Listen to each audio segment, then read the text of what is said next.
If you sense a calling on your life, yet you're stuck, this video is for you. If you're an ambitious person, a multifaceted person with amazing ideas, you've got the journals, the planners, the vision board, yet you are stuck at just romanticizing your plans instead of actually executing them, this video is for you. If the people around you are low-key tired of hearing you talk about change and not really working towards that change, again, this video is for you. But first of all, I want to say, lift up your head. There is no need to walk around in shame. You're not alone. A lot of people struggle or wrestle with that gap between dreaming and actually living out that dream. Even the most successful people you see today will tell you that they have wrestled with that at some point in their journey. You see, when I decided that I wanted to see some level of change in my life, that I wanted to live a more purposeful and impactful life, I thought that if I had a vision, a beautiful plan, and a determined heart, I would be unstoppable. But when reality hit, when interruptions that I did not plan for, limiting beliefs that I did not even know were within me began to pop up, uncertainties, I realized that good intention, a beautiful plan, and motivation was not enough to get me there. I needed more. And it's that more I want to share with you today. I want to share with you 7 powerful shifts that I made that got me from stuck to starting and kept me going until I began to see beautiful results. And it's now helping me to turn my dreams to reality. And no, these shifts, I did not make them overnight. These are mindset and lifestyle pivots that I have made gradually along the journey as I gained awareness and as I was graced. So if you're tired of circling around the same mountain and you finally want to move forward, then please stick with me until the end of the video. Now, the first thing that got me moving is that I suddenly developed a deep hunger for the change that I wanted to see.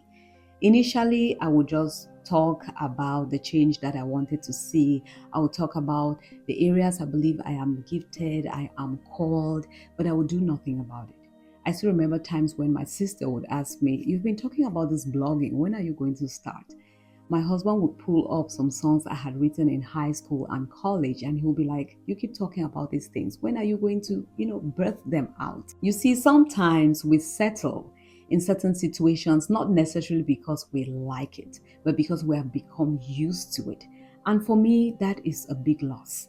To stay in a comfort zone that is not actually comfortable. I always say that if I'm going to eat junk, I better be enjoying it, because if it is junk and I'm not enjoying it, then that is a double loss. How badly do you want that change? How tired are you of your financial situation? How tired are you of the current state of your mental and emotional well-being? How tired are you of the state of your friendships and your relationships, of the state of your spiritual walk? You see, what got me moving was when I woke up one day and I was like, "Chantal, if you don't stop the excuses, the complaining, and figure out how to break certain repeated cycles in your life, you will live with the awareness of your gifts and your potentials, but never walk in it. And even worse, you will have to give an account." Let me tell you something that is going to help deepen your hunger for change. And it's the fact that you are valuable. You see, besides the personal benefits that change brings to you, your growth is also part of somebody else's breakthrough. There is somebody out there counting on you. There is someone out there counting on your financial stability, counting on your mental and emotional stability. I think at this point, we all are counting on everybody's mental and emotional maturity and stability. There is somebody out there counting on your personal growth and development. Somebody out there waiting to be served with your spiritual gifts. To be honest with you, to a certain extent, a lot of us know what to do. Somewhere we have identified that path, but we fear because that path is narrow, it is different, it's unconventional, it may lead to some misunderstanding. Maybe that path will make people see and perceive you a certain way and say certain things about you. That is okay. At some point, I stopped caring what people are going to say. And that is actually when I began to understand who I was. I began to embrace my uniqueness, and I started taking decisions that will bring me the healing, the mindset, the skills that I needed to bridge that gap between where I am and the dreams that I want to see. As long as that path does not contradict my faith, my principles, and my values, I don't care what somebody's thinking, because people will always be thinking and always be saying something. And sometimes people are not even thinking or saying anything. Those things are all in our minds. What is that one problem area in your life right now that feels out of alignment with who you're becoming and where you're going? And how badly do you want to see that change? But then don't forget, why do you so badly want that change? You see, your why keeps you grounded. When you know what you want and why you want it, any other thing outside that, any other path outside that does not move you. Now, after hearing me say all of this, it's very easy to slide into that space of beating yourself up for not taking action until now. And that is where I found myself after that realization that, hey girl, what have you been doing? I sat there in self pity and in this toxic self criticism. I believe that we all should have some healthy level of self critique, right? We all should have something within us that make us stop, reflect, feel a little bit uncomfortable about the things we do that are out of line. But you see, if there is this self criticism that goes to the point where it paralyzes you from being productive, from moving forward, then it is toxic. A lot of us lose momentum even before our day begins because of the things that we speak into our day and the things that we say to ourselves. You already visualize that day to be chaotic, to be overwhelming, and you are like, on top of that, I'm even a mess. I never do anything right. You see, the way that you speak to your day or to yourself, you are training your brain or teaching your brain how to instruct your actions. You are telling your brain that, you know what, today is a chaotic day, it's a horrible day, you're going to mess up.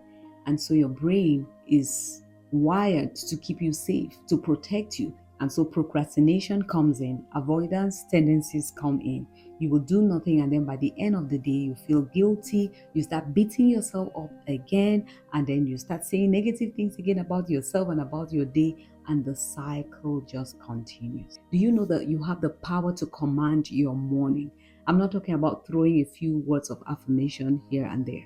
Like, we have the power to set the tone for our day. We have the power to set the atmosphere of our homes. If toxic self-criticism was yielding any fruit, will you not be swimming in a great harvest right now? If it was helping you to grow, will you not be thriving right now? But you're not. So that should tell you that maybe it's time to do something differently. You can choose another approach, one that is rooted in grace and not guilt. After a while, I was able to tell the difference. When you are being convicted, godly sorrow will bring about repentance. It will always make you run towards the solution. You feel like, oh my goodness, it's the kind of thing that brought the prodigal son back home. But when it is condemnation from the enemy, shaming from the enemy, you run away from the solution. You want to hide in shame. That is the wrong path. Choose the path that holds you accountable, but also holds you with compassion. The one that says, hey, we have work to do, but I'm not going to bully myself into growth. Don't be another bully to yourself. So please get off that wagon of toxic self-criticism. It is stealing your joy. And without joy, there is no momentum, because it's difficult to be productive with a spirit of heaviness. My prayer is that you experience beauty for ashes, the oil of joy for mourning, and a garment of praise for the spirit of heaviness. One thing that can help you stop being so hard on yourself is to ask better questions. Instead of why me, how did I get myself here, ask how can I get myself out. I'm always messing things up. Ask yourself, what is this repeated cycle trying to tell me? What is it pointing me to work on?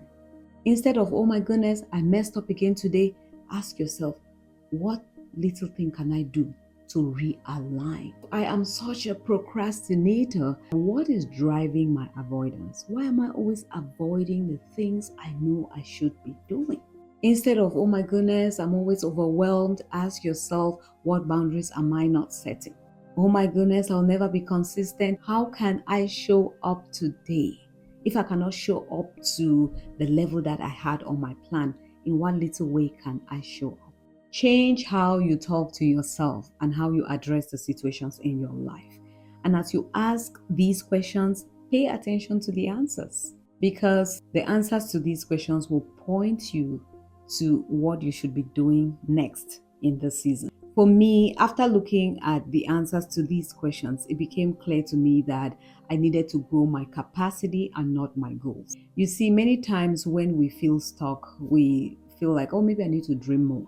This year, I need to dream bigger. I need to set bigger goals and then be determined, and then those goals will come to pass. Maybe that feeling that you are stuck right now is just because you have outgrown your current space. Maybe it's not the lack of vision or the lack of a bigger goal, it's the lack of capacity. Maybe you need to grow into the version that can carry that vision. I remember being on the treadmill one day and I was just not feeling anything. I was like, is it the treadmill? Is it me? Am I just tired today? But then it dawned on me that I had been consistent for the past 2 weeks, and probably I'd caught up to that pace. My body is used to it, it's calling me to something higher. And the moment I increased that speed, all of a sudden everything kicked in. You see, many of us are asking God for a vision that we have not yet grown the capacity to sustain. A lot of us want to move into that next level assignment with yesterday's revelation, yesterday's mindset, yesterday's habits, yesterday's childish ways. Or maybe, yes, you grew yesterday, but in order to move into that next level, that capacity has to grow. And that growth can be hard. Probably that's why you're experiencing the things you're experiencing right now. Your patience is being tried, your emotional maturity is being tried. All these things are preparing you to be able to carry the weight of where you are going. So, a self coaching question I want you to ask yourself is that, can my current mindset, habits, system sustain what I'm asking for? Can it sustain what I am building? Can my current emotional state stay grounded when pressure hits? Ask yourself, in what ways can I position myself to improve my knowledge, my skill, my abilities? Any area of your life can be shaped. There are a lot of things I do now and I do so well. I began with zero knowledge and zero skill. But above all, grow your capacity by growing from the inside out. No amount of skill, knowledge, anointing can cover immaturity. And it is very difficult to succeed beyond the level of your personal growth and maturity. That's why when I identify any area of growth that is needed in my life, if it means pulling away to get that job done, I do it. And I really don't care what anybody thinks, because at the end of the day, what will sustain me is not the appearance of change or appearance of maturity. It is when my capacity actually grows, even as my vision grows. So I encourage you, increase your capacity and watch how your execution power grows as well. This next one holds a lot of people back, and it's the fact that we try to control everything. Know what you can control and what you cannot control. I used to be so drained trying to control everything. I mean, after making a beautiful plan, commanding your day, positioning yourself for growth, you expect certain results by a certain time. You expect the atmosphere around you to be in a certain way, people to behave a certain way because you're doing your part. And when it doesn't happen, you get so frustrated, you want to control things. But I came to realize that the more you do that, the more you drain your energy. But if you instead focus on the things that you can control, it moves you forward. You may not be able to control what life throws at you, that your child got sick, that you experienced a loss. You may not be able to control how people respond to you or behave around you, but you can control your decisions, the choices that you make around those circumstances. You can control the intention, the plan, the preparation, the action, how you show up. You can control your impulsiveness and all the distraction that is around you. Yes, it was in your plan to finish school in 2 years, but had to take that break. It was in your plan to launch that thing by a certain date, but life got in the way. It was in your plan to save that money, but an emergency hit. It's okay. Focus on what you can do today and do it with joy. Remember, without joy, you will lose your momentum. Have you done what is in your power to do? Don't lose momentum because you are frustrated over a change that is not in your power to make. Now, I'm not saying you should surrender your life to chance or that you should just resign and embrace whatever life throws at you. If you watch my last week's video, I said sometimes there are things in your life that you have to rise up and deny them and fight them and reposition yourself so that that change can come. But as of the things that for some reason God has allowed in your life, and He has promised that somehow He's going to work those things out for your good, your response is to stay faithful and diligent. Life will not always respond to your calendar, but it will respond to your faithfulness, it will respond to your diligence, it will respond to your consistency. The next thing is to simplify the path. Many times when people hear simple, they think of less. Oh, my goals have to be something that challenges me. Yes, it can challenge you, and yet you create the path to that big and mighty goal. You make it simple, and then it helps you to be able to execute. I know that this can be very difficult for us multifaceted people.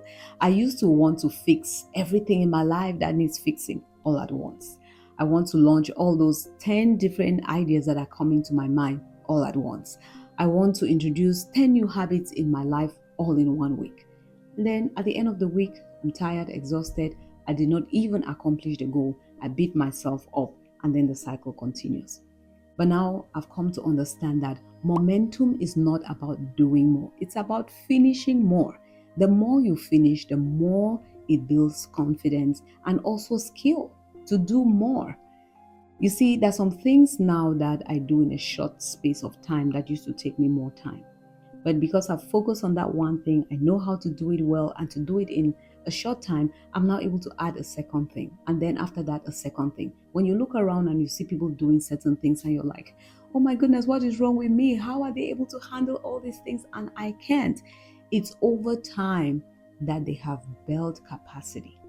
They have built skills and they are able to handle those things. They may have even built a team or built a whole system around them that can handle a lot of those things at once. Don't try to jump from 0 to 100 overnight. It may not happen, and then you'll be discouraged, you shelf your dream, and you're waiting that somehow somebody is going to wave a magical wand and that big breakthrough would come. Interrupt that rut that you feel by a little act of obedience today. What is that one thing you have been avoiding? Make that call, clean that space, write one little chapter, take that walk, send that email, pray for 10 minutes. These little acts of obedience is going to awaken something within you. Stay away from that all or nothing mindset. Keep taking those little baby steps at a time. And before you know it, you will look back and you'll be like, how did I get here? Another self-coaching question for you. What one goal, task, or habit would make the biggest difference if I stayed consistent for 30 days? What is it? Maybe you even want to share it in the comments section below so that we can hold you accountable. If you're still hanging in there, thank you. Last but one, surround yourself with the people who make you believe that realizing your dream is possible. If you only surround yourself with pessimistic people, people who believe that the world is in chaos, it is just too dark, let's forget about dreaming, you are going to shelf your dream and wait for Christ to come. You will be like that servant who buried their talents waiting for the master. But if you surround yourself with optimistic people, people who speak life into you, remember, energy is contagious. You will find yourself dreaming and hoping and believing that even though it is chaos, maybe I'm that little drop of water that can bring peace in somebody's chaotic life or in a chaotic situation. I'm that little ray of light even in the darkest places. Now, this is not one of those messages where we say, oh no, we want to only be around people who love us. No, that's not what I'm saying. We have to come to a place where we learn to build emotional resilience. We learn to live with different kind of people, with different kind of personalities. We ask for wisdom on how to deal with them, the decisions we can take around them, how we can position ourselves, the boundaries we can set, but we have to learn to deal with the mix. However, always make sure you have that circle that speaks life into you. I have this thing now where I don't go more than 2 weeks without speaking to somebody who makes the baby in my womb leap for joy. Because whether you like it or not, discouragement will come at some point, laziness, distraction, it will come. And it is those voices that help to keep you on track. Is it a mentor you need? Somebody who has gone ahead of you? Take lessons, don't take offense. Is it a peer? Collaborate, don't compare and compete. I can't tell you how many times I have learned so much just from collaboration. There are times I've had people jump on my own stuff and projects and we ride along. There are times I've jumped on other people's things and we ride along. There are times I just even serve somewhere where I have no agenda, but I end up gaining and learning a lot just from observing. I'm a big observer. There's so many things I see from a distance, and I learn that way as well. There have been times I observe something and I'm like, woo, if I had to do this without first observing what I just observed, I would have messed up. You may say, well, Chantal, I don't have that kind of person. Well, it's time to pray. I'm still praying even for more of those kind of people in some other areas in my life. Because if you go out there trying to fish those people with your own understanding, you're going to catch something in that net that you may end up regretting. So that calls for prayers. And I always remind myself that I have to be the kind of person that can attract the people I want to see. A lot of us throw words out there about how everybody is toxic. But what about you? Are you challenging yourself to grow, to mature, so that you can position yourself for the kind of partnership you want, collaboration you want, friendship you want? Remember that all these things are different and they have their different dynamics. Many times we just mix up everything and then chaos happens. You have to be wise, build yourself, grow yourself, position yourself to also be somebody that can attract the kind of people that you want to see in your life. And finally, celebrate your wins. I know we've heard this a lot, but a lot of us don't do it, especially multifaceted, ambitious people. You're always from one goal to the next. You clock one thing, you're worried about the next thing. When did you stop to just celebrate the season you just came out of? You see, it is not those who achieve things who are grateful. That's shallow. It is those who are grateful, who have learned to live a life of gratitude, who achieve things. Why? Because they have learned to walk the journey from a place of joy and contentment. And like I said earlier, joy and momentum, they go hand in hand. Maybe you are that person saying, I don't really see anything to celebrate. Could it be that you're measuring progress the wrong way? Could it be that you're only measuring progress based on the finish line and not based on faithfulness, and not based on the fact that you are consistent, you are showing up, your attitude is changing, you are growing emotionally, you are improving in your spiritual disciplines? Like, you're not looking at the journey. That is also growth. That is also worth celebrating. Celebrating your wins and showing gratitude also honors God. It shows that you have acknowledged the fact that when all is said and done, it's not your doing. It is the grace of God. It is the gift of God. The Bible tells us that what do we have that we have not been given? So let us learn to stop, celebrate in humility, celebrate pointing everything back to God. It just encourages us to keep going. So that's it. These are the top 7 that I selected out of the so many things that have helped me to go from dreaming to doing. But I thought these were the top 7 that I should share with you today. If you enjoyed it, please consider joining this beautiful family of bloomers. Subscribe, join the community, and we're going to have so many more conversations like this, because on this platform, we don't just believe in talking growth. We want to really live it out. And while you're at it, remember that I'm always here to cheer you on. Thank you so much for watching, and I hope to see you in the next.